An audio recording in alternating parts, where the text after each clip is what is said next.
Bem-vindos a mais um episódio do Pode Sarar, um podcast que fala de bem-estar e espiritualidade. Eu sou a Gisele Maia. E eu sou Samira Ribeiro. E hoje, nesse episódio, estaremos conversando com Júlia Bortolini, uma pessoa muito querida, muito como todos os profissionais que a gente tenta trazer aqui, os nossos convidados, pessoas que tem que entregar muito sobre o que faz. E algo diferenciado, que é algo que eu aprendi ano passado, tá? Sobre diferenciação e posicionamento. Hoje, Júlia trabalha com o posicionamento de marcas. Ano passado que eu aprendi com ela, tá? Do que Eu vou se aprender trata hoje. isso. Vai aprender hoje. Uma excelente professora. Júlia é uma querida, uma pessoa que eu admiro muito, foi minha mentora no passado. E hoje, né, colhemos os frutos disso que as pessoas falam assim, Mira, você mudou o seu posicionamento na internet. Eu digo, tenho pessoas ao meu redor que me auxiliaram isso, graças a Deus, Deus me enviou. E Júlia saiu do corporativo para o empreendedorismo, saiu daquele meio, trabalhava no meio extremamente dominado pela figura masculina, né? E por uma inquietude, teve a coragem de recomeçar. Júlia, obrigado pela sua participação. E eu queria que você começasse falando sobre isso, assim, sobre essa sua transição de carreira e como que você decidiu, assim, por que eu vou trabalhar com diferenciação de marca. Bom, primeiro de tudo, que prazer enorme estar aqui. Eu lembro desse projeto quando eu estava começando e eu torço demais por esse projeto. Parabéns pelo trabalho que vocês estão fazendo e é uma honra estar aqui. Tenho um carinho gigantesco pela Samira, já adorei agir de cara aqui, a gente já bateu energia. Então, muito obrigada por me receberem aqui na casa de vocês, tá bom? Obrigada. Então, o que acontece? Eu, como a Samira falou, eu vim do mercado corporativo. Eu trabalhei 12 anos no mercado corporativo, principalmente no mercado de indústria e indústria de energia, de petróleo e energia. E que, como a Samira falou, também era um ambiente realmente extremamente masculino. Então, eu venho desse lugar. E eu acho que eu também sempre olhei para eu, enquanto figura feminina, não pelo sentido de querer entrar naquela guerra ali, né, do homem com a mulher e etc., mas como que eu poderia, dentro das minhas características, do meu gênero, conseguir me destacar.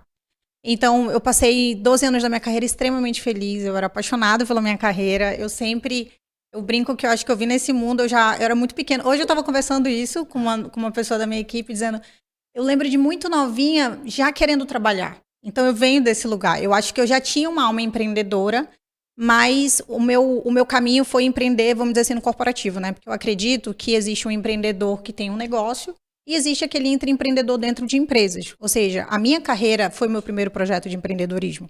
Essa foi a maior verdade. E eu tinha isso muito claro, porque eu pensava assim, eu sou um produto do mercado, então tem que ser um produto atraente. Para eu ganhar bem, para eu ter um bom faturamento dentro da minha empresa de carreira, eu precisava estudar, eu precisava me qualificar, e foi isso que me ajudou a ter muito sucesso na minha carreira.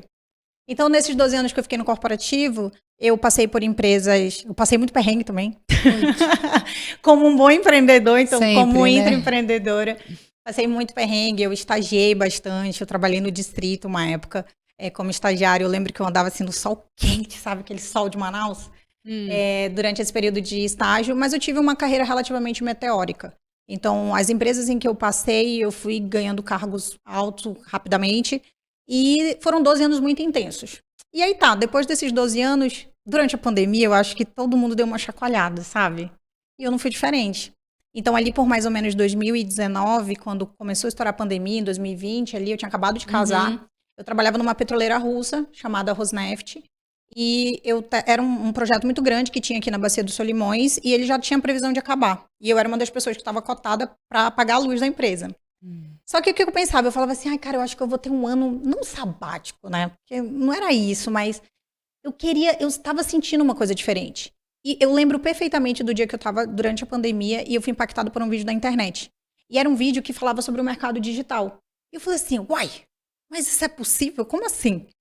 E aí despertou uma coisa, porque quando você está dentro do mercado corporativo, às vezes é o teu mundo ali, você não consegue olhar muito para fora, né? Então, eu descobri ali na pandemia, com aquele tempo ocioso, que existia um mercado digital. E aí, eu falei, não sei, começou a nutrir uma coisa diferente. E eu venho do mercado eu venho da carreira de negociação, grandes negociações, contratações de empresas. Eu já presenciei uma negociação dela numa mesa assim grande na empresa, pequenininha desse tamanho, não usava batom, não usava nada, com uma bota assim. Eu dizia, menina, essa daí... Essa daí é brava. Nasceu pra isso. Então, assim, eu era desse meio de negociação, eu era responsável pela cadeia de fornecimento das empresas. E o que aconteceu? Eu falei assim, a verdade foi que eu parei e pensei, tá, o que eu tô agregando para o mundo? É óbvio que quando você está dentro de uma corporação, eu acredito que você está contribuindo para famílias que têm emprego, para a sociedade, para o mundo como um todo, né? Só que eu olhei e falei assim, como se eu não estivesse sentindo, parece uma coisa meio romântica, né?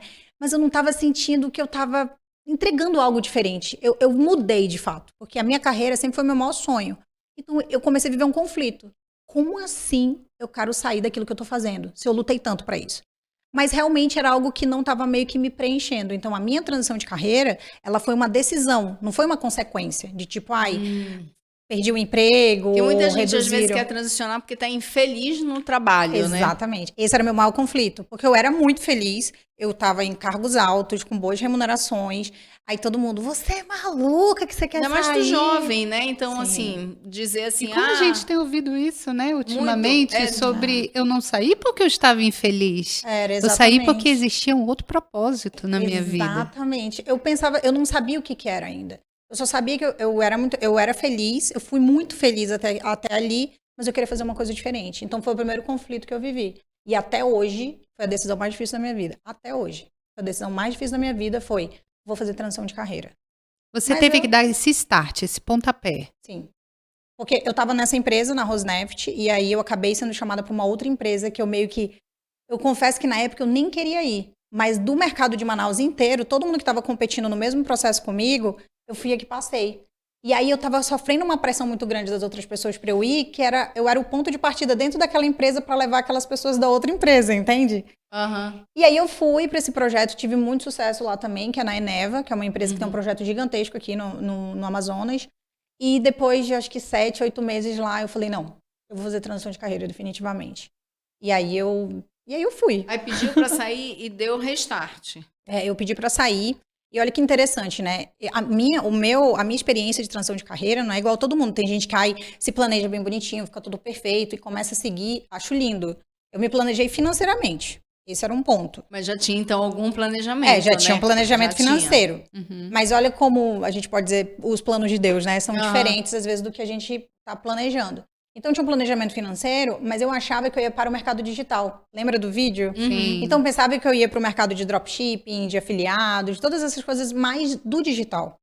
E aí, eu fiz essa transição de carreira. Aí, infelizmente, uma semana depois que eu consegui sair da empresa, de fato, meu pai internou, enfim, passou quase um mês internado, infelizmente, veio a falecer. Então, minha vida virou de cabeça para baixo. E aí, eu tentei fazer muito tempo não, eu tentei uns meses naquilo dali, comecei a estudar bastante, etc. Mas eu comecei a ser sugada para o mundo dos negócios. Então, assim, como que eu cheguei aí, né, no que eu faço hoje? Como que eu cheguei? Eu não cheguei, chegaram comigo. Eu fui literalmente, assim, sugada para o mundo dos negócios e hoje eu entendo que é porque eu já vinha desse lugar. Então, eu desenvolvi cadeias de fornecimento no Brasil, em Manaus, fora de Manaus, em Índia, Estados Unidos, enfim. E eu não sabia na minha cabeça que eu já estava muito mais pronta para lidar com negócios do que necessariamente com coisas do digital. Só era de forma diferente, né? Exatamente, de forma diferente. Mas a minha expertise, isso é legal para quem faz transição de carreira. Eu achava que quando eu fizesse transição, eu ia abrir uma gaveta, pegar tudo que eu sabia, jogar lá dentro e fechar essa gaveta. Falar, agora eu vou começar do zero. E não foi isso, muito pelo contrário. Um dos meus diferenciais, a Samira que trabalhou comigo já sabe, é justamente essa minha visão muito profunda de negócios, business, de estrutura de grandes negócios, de estrutura de grandes, pequenos e médios negócios. Porque eu desenvolvi cadeia de fornecimento com fornecedor local. Um fornecedor que não tinha nem ISO, que eu tinha que ajudar ele a se desenvolver para ter ISO, para ter isso, para ter aquilo. Então, eu vim desse lugar e eu fui sugada para a estratégia de marketing. Sempre acabou conversando, desde com o diretor mundial até o Ribeirinho, né? Sim, total. Literalmente com o Ribeirinho. Exatamente. Você já tinha toda uma preparação, porque tem pessoas que vão transicionar para algo completamente diferente, algo que é um talento próprio. Digamos, Sim. eu estou numa empresa, mas o sonho em ter uma grande padaria e trabalhar, eu sei fazer Sim. pão, e vai para um outro negócio. E é bom perceber que existem pessoas que vão transicionar para algo que você já foi preparado, mas vão continuar, mas algo que é seu. E sabe o que eu acho, Gi? Que falando agora, eu acho que eu acabei de ter esse insight. Lembra que eu falava que quando eu estava no mercado corporativo, no final, era como se eu não estivesse entregando para o mundo algo mais valioso. Não que o meu trabalho não fosse importante para o universo, vamos dizer assim. Mas sabe o que eu acho agora, conversando com vocês? É que eu estava sendo preparada para aquilo que eu faço hoje. Então, eu não conseguiria servir pequenos, médios e grandes empresários hoje se eu não tivesse passado pelo corporativo. E, na verdade, eu já falei isso uma vez, a sensação que eu tenho é que eu passei 12 anos sendo preparada para fazer aquilo que eu faço hoje. Eu não conseguiria ajudar do pequenininho ao grande se eu não tivesse passado por todos esses ambientes. E quando a gente fala do próprio Ribeirinho, a gente tinha projetos, projeto de exploração de energia, petróleo e tal, você tem a obrigação de fazer determinados projetos com os ribeirinhos, com a própria floresta e tudo mais. E isso sempre me tocou muito. Então, eu acabava me envolvendo nesse universo de tudo. Então, eu fui preparada literalmente para o que eu faço hoje. Eu acho que eu sou muito abençoada por isso. E a gente vê, né, quando a gente fala assim, quando a pessoa vai transicionar muitas vezes, e eu também tenho até exemplo, meu marido, ele fala assim, eu não tenho medo, antes para mim isso parecia a loucura dele, hoje faz total sentido, acho que complemento que você fala assim, ele diz assim, eu não tenho medo de recomeçar, ainda mais quando a gente vem do nada, ou a gente começa uma carreira, ele diz assim, se a gente vai recomeçar, a gente já traz uma bagagem. E por mais que seja assim, por exemplo, eu sou uma outra área, eu venho do empreendedorismo e vou fazer medicina. Eu levo algum conhecimento, nem que seja uma maturidade, uma experiência de vida. E, Júlia, como que foi, assim, essa questão de você se encontrar nisso porque eu falo essa frase, essa palavra, né? Branding, posicionamento de marca. Isso foi algo que se tornou parte de mim do ano passado para cá. E você já está lidando com isso o quê? Há 5 anos, 6 anos? Eu acho Como que foi para você entender isso e se posicionar também? E é isso hoje que você faz, né? Posicionamento de marcas. O que é o posicionamento de marcas? Eu gosto de explicar de uma forma muito simples, tá? Porque, assim, conceitos difíceis tem aos montes aí na internet. Então, deixa vocês ficar com esse conceito difícil. Mas, assim, posicionamento de uma forma muito simples é você preencher espaços. Posicionamento é você preencher espaços vazios. Imagina, antigamente, as grandes tropas, generais e tudo mais, para ganhar aquele montaréu de gente, aquela tropa. O que ele fazia? Tochas de fogos e grandes bandeiras lá na frente, para guiar o caminho. O posicionamento de um negócio, de uma empresa, de um profissional, nada mais é do que isso. É ele saber a direção para que ele preencha os espaços que ele deseja preencher. Então, o posicionamento, quando a gente fala de posicionamento de marca, primeiro, qual é o espaço que você quer ocupar, além da cabeça do seu cliente? Eu quero fornecer para público X, Y, Z. Eu quero representar X fatia. É ter clareza disso, né? Porque eu acho que para o empreendedor, o mais difícil de tudo, quando ele fala de posicionamento, ele não sabe nem para quem ele quer vender. Ele não sabe o espaço que ele quer ocupar. E posicionamento é isso. Qual é o espaço que eu quero ocupar na cabeça do meu cliente? Porque quando você... E isso é um conceito que serve para todo mundo. Todo mundo. O senhor lá do interior que vende tapioca, diz assim... Pensei na tapioca de Novairão, o seu fulano. Exatamente. E às vezes o pequeno, qualquer nível de empreendedor, ele às vezes se perde quando ele quer vender para todo mundo. Que daí ele quer que a tapioca dele, ele quer vender a tapioca, ele quer vender o açaí, ele quer vender... Mas pelo que você quer ser reconhecido? O posicionamento é isso. Qual é o espaço que você quer ocupar? Então, se eu quero ter a melhor tapioca de Manacapuru, a melhor tapioca de Novairão, não sei o que, então a melhor tapioca. Júlia, eu não posso vender açaí, eu não posso... Não, você pode. Mas qual é o espaço que você quer ocupar? É a melhor tapioca? Então vai ser a melhor tapioca. O açaí e todo o restante, a autoridade que você cria por já ter a melhor tapioca, consequentemente na cabeça das pessoas já vai pensar, se a tapioca é muito boa lá, o açaí também é. Você tá entendendo? Isso é posicionamento.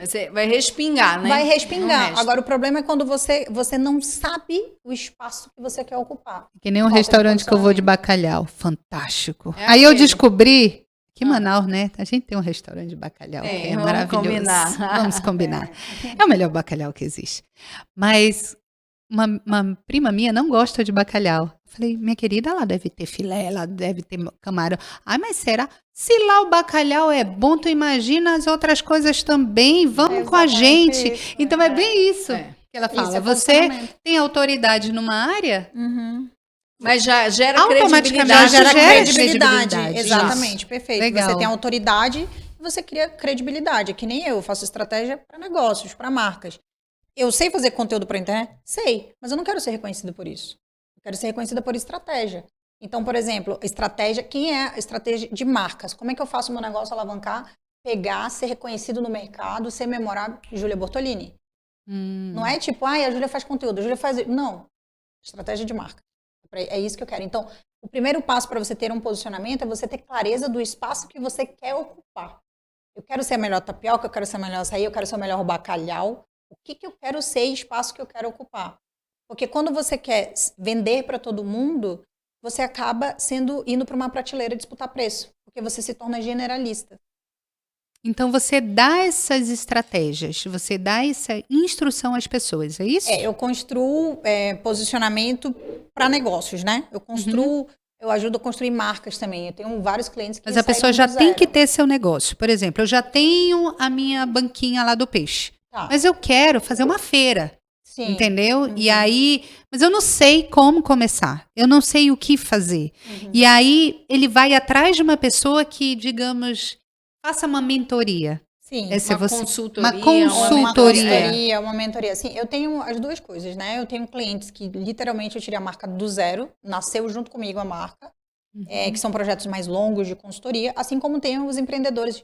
Ju, já tenho um negócio aqui, comecei a vender meu bolo, já tô sabendo que o negócio tá pegando, mas e aí? E Quero agora? alavancar, quero melhorar, quero fazer crescer. Eu quero atrair mais clientes, eu quero crescer. E esse negócio do digital, como é que eu faço? Né? Por aí que vem. Então, assim, é muito natural os empreendedores e profissionais liberais, eu sei que eles se cobram muito hoje de tipo, poxa, Júlia, antes eu me formava e eu ia trabalhar, agora eu ainda tenho que ter rede social, entendeu? O diploma bastava. O diploma bastava. Hoje em É dia que nem a história tem um livro muito legal, se chama O Mito do Empreendedor. Esse livro é fantástico. Todo empreendedor tem que ler esse livro. Por quê? Lá ele mostra os 3 níveis do empreendedor. Porque é tipo assim, a Dona Maria descobriu que ela faz um bolo maravilhoso. Todo mundo elogia o bolo da Dona Maria. Dona Maria, pelo amor de Deus, que bolo maravilhoso. A senhora tem que abrir uma loja de bolo. A Dona Maria, empolgada, vai lá, abre a loja de bolo. Só que quando ela abre a loja de bolo, ela descobre que o quê? Que ela tem que comprar de fornecedor, e ela tem que comprar bem. Ela descobre que ela precisa montar uma estrutura. Eu tenho uma mentora que ela fala assim, o lucro não está na venda, está na compra. Exato. Porque E eu vim de compras. se ela compra Bem, caro o trigo, vai refletir lá no preço do bolo dela, o lucro dela. É verdade. Então, assim, aí ela vai descobrindo ao longo do caminho que tem várias outras coisas que ela precisa gerir. E ela também descobre que ela precisa ser reconhecida, ela precisa se posicionar, ela precisa criar uma marca. É aí que a Júlia Bortolini entra. Então, assim, ela tem tudo isso aqui que ela precisa organizar dentro de um plano de negócio. Eu acho que hoje para o pequeno empreendedor tem algumas instituições, Sebrae, né? que ajudam, Vários outros. que eu acho muito válido. Eu acho que o empreendedor, eu sei que ele tem muito o sentimento, a intuição, mas se ele quer de fato construir, alavancar, sair daquela coisa de do amadorismo, né? Procura conhecimento.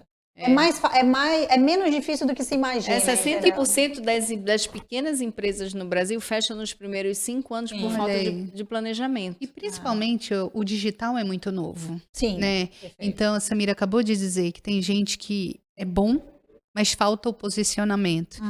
E eu posso dizer que eu me encaixo um pouquinho nisso porque eu não suportava ter que postar nada. Entendeu? Eu amo e hoje essas em que dia, chegam pra mim, eu não assim, consigo. mas eu sou boa. Mas o digital, a gente vive que hoje, porque é o medo de, ela tá se achando, ela tá se parecendo. Isso é uma das perguntas que a gente quer te fazer, né? Porque existe o medo de, eu vou aparecer muito, eu tô exagerada, eu tô demais. Porque a gente sabe que o digital, ele te apresenta e ele vende, realmente, né? Então, até que ponto isso aí, o medo de aparecer, né? Isso pode bagunçar um pouquinho o teu negócio, entendeu? Posso te fazer uma pergunta? Você acredita naquilo que você vende? Sim. É bom?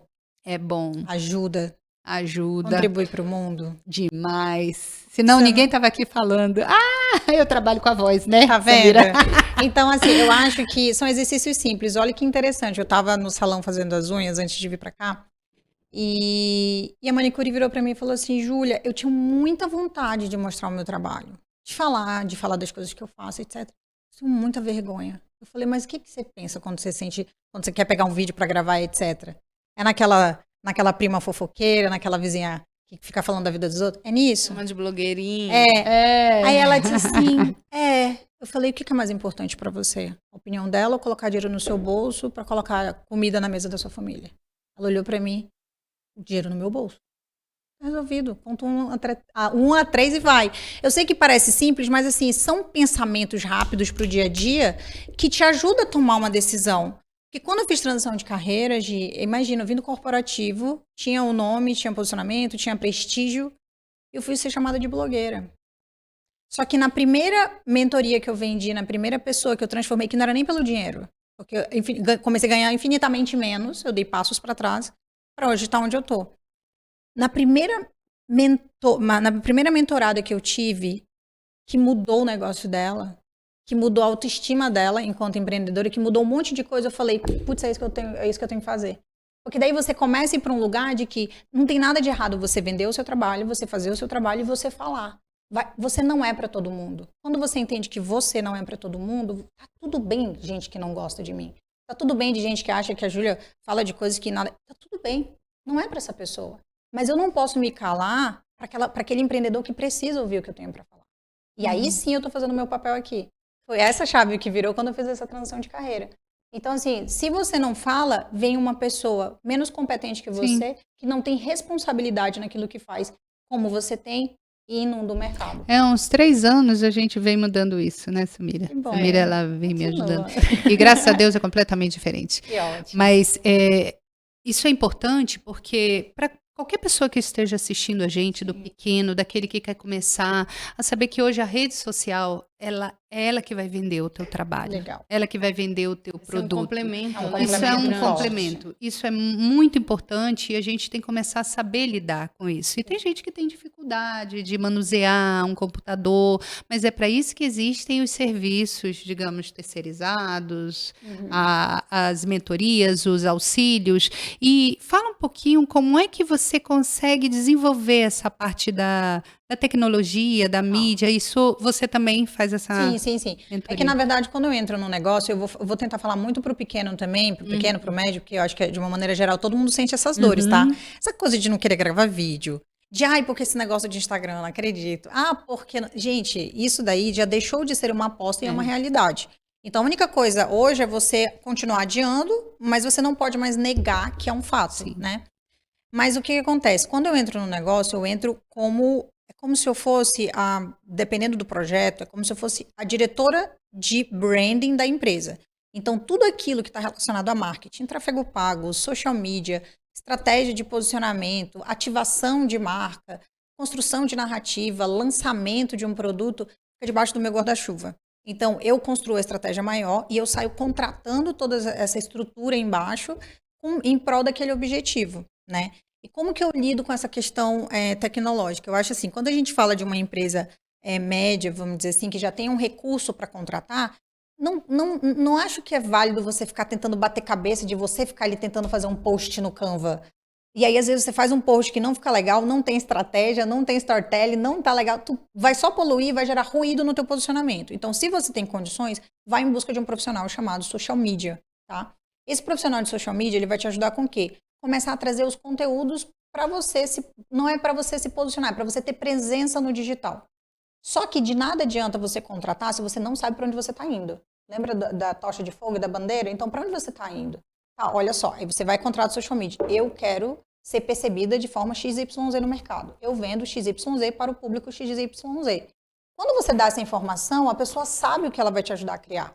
Tá? Então, considerando esse empreendedor que tem condições, contrate social media. Estruturou a tua casinha, a tua vitrine, que é o teu Instagram, o teu WhatsApp, contrate tráfego pago. Tráfego pago é extremamente poderoso para negócios locais, para qualquer profissional. Então, assim, você vai contratar um gestor de tráfego e vai fazer exatamente a mesma coisa que você fez com social media. Estou indo para ali. estou indo para cá, estou indo para cá. Beleza. Para o pequeno empreendedor, por exemplo, se a gente for falar de pequenos empreendedores em municípios, por exemplo, existe uma ferramenta que é muito poderosa que não é só para fofocar, que é o WhatsApp. O WhatsApp, ele também é uma rede social. E o WhatsApp, ele está cada vez mais inovando. Então, no WhatsApp, você pode ter um catálogo dos seus produtos. Verdade. Eu acho sensacional. Sim. Porque o que acontece? Existe uma coisa chamada jornada do cliente. Tá? O teu cliente, ele chega com um desejo de compra ou algo que ele está ali pensando em contratar, que ele nem sabe o que ele quer ainda, que é bem natural. Tá? Então, nessa jornada de compra, o que você precisa fazer? Que vamos dizer assim, é uma jornada. Ele chegou aqui, não sei o quê, vai deslizando, compra, sai, não sei o quê. Essa jornada você precisa facilitar. Como que você facilita? Através do WhatsApp Business. Baixem o WhatsApp Business. Por favor, WhatsApp Business, tá? BUSINESS. Coloca aqui na edição, editor, por favor. WhatsApp Business. Baixe o WhatsApp Business, porque lá você tem a opção de colocar um catálogo. Vamos dizer que é a tal da tapioca, né? Tapioca tem o quê? Tem a tapioca simples, tapioca com tucumã, tapioca não sei das quantas, tapioca com... um monte de tapioca. Você pode colocar no teu catálogo e os tamanhos que você tem já com os preços. Então, quando esse cliente que está querendo uma tapioca, vou lá na tapioca da Samira. Vou fazer um pedido, tá? Isso funciona muito nos interiores. Se você já faz entrega, se você não faz entrega, faça.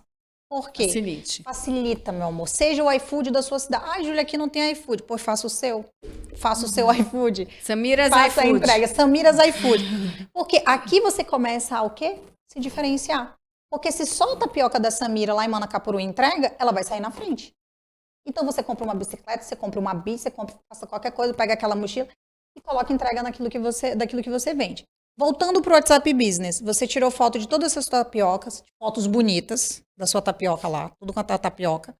Coloca o nome e coloca o preço. O que você está fazendo aqui? Facilitando a jornada do teu cliente. Então a Gi, que está buscando no final da tarde comer uma tapioca, chamou a Júlia para tomar um café lá com ela. Júlia, eu vou pedir uma tapioca com queijo coalho e tucumã. Dando vontade de comer uma tapioca. Tá vendo? Tá vendo? Olha só. Então você vai lá e vai dizer, peraí que eu vou olhar aqui a tapiocaria da Samira. Quando ela entra no WhatsApp, ao invés dela mandar uma mensagem, esperar a Samira responder, para a Samira depois responder de novo, porque a Samira tá com o salão lotado, não sei o quê. Ela faz o quê? Ela vai no catálogo do WhatsApp Business, vê a tapioca que ela quer, sabe qual é o valor e já pega e manda o endereço dela. Olha, eu gostaria de fazer um pedido de uma tapioca assim, assim, assim, assim, entrega tal, forma de pagamento tal. Acabou. E hoje em dia é isso que a gente procura. É isso que a gente procura. Praticidade. São pequenos detalhes que vão fazer a diferença entre escolher um e outro serviço. No carnaval, eu estava numa praia e aí estava uma tarde linda, assim, era 10 para as 4 da tarde. Meninas, passou um rapazinho com isopor, café mais bolo de cenoura. Tá entendendo? Ele não passou meio-dia e nem 10 da manhã. Ele passou na hora começando o pôr do sol. Só de eu ver aquilo, na hora eu pensei, eu disse, tem até um post meu no Instagram disso. Eu disse, meu Deus, isso é estar no lugar certo, na hora certa. Estrategista. Eu chamo isso de intencionalidade. E isso aí é para mostrar, imagina, nós temos aqui em Manaus e no Amazonas, na Ponta Negra, no Noivairão, tanta praia, tanta coisa assim. Ele passou. Aí eu resisti, a nível de dieta, eu resisti. Bolo com cenoura e chocolate mais café. Ele passou. Daí, daqui a pouco, ele passou de novo. Então, apareça. Apareça. Exatamente. Né? Aí eu disse, amor, eu não vou resistir. Chamei o rapaz. Eu disse, vem cá. Aí ele chegou e disse assim, puxa, acabou o café. E o bolo era o último. Ele abriu a coisa dele, aí também o cuidado, o zelo. Sim. Lá dentro limpinho, bonitinho. Ele tirou na vasilhazinha era papelão, com a colherinha em cima. Esses dias eu até comprei a colherinha, por exemplo. Eu pensei que aquela colherinha de madeira fosse super cara. Não é muito não. E bonitinha aí, com enroladinha, o cuidado. Sim. Aí ele pegou mais ainda, aí que vem, gente, o tal do branding. É se posicionar, diferenciar. Aí ele falou assim, aí eu falei assim, eu digo, olha, você testou a minha né, resistência ali. Só perdeu o café, né? Aí eu disse, não, tudo bem, seu café. Aí ele pegou e falou assim, ele disse, eu tô com o último bolo, já foram 16. Olha isso. Aí ele disse assim, a minha esposa que faz. Aí ele disse, abra aí que eu quero ver se realmente quer para eu mostrar para ela, porque eu venho de moto. Que chegou tudo direitinho. Eu abri, tem a foto no meu Instagram, impecável, Impacta. bonito, lindo, tal. Aí ele disse assim, quando foi me dar o Pix, era o da mulher. Eu disse, gostei, honrou a sua esposa. Ele disse, não, a gente trabalha junto, ela que faz. Eu disse, olha, você está no horário certo. Ele disse, não, senhora, eu venho todo dia, geralmente entre 4 e 4h15, e geralmente em 20, 30 minutos eu vendo todos, de 18 a 20 bolos, com café. É R$20. Olha que legal. Mas, sabe, deixa eu puxar um gancho aqui. Eu comecei a falar de tapioca e vocês falaram assim, tá me dando fome. Aí a Samira automaticamente trouxe um exemplo do bolo. Sabe o que que é isso? Isso é quando você estimula o desejo no teu cliente. Por isso que as redes sociais funcionam tanto. Por isso que o WhatsApp também pode funcionar. Porque no WhatsApp tem aquele status.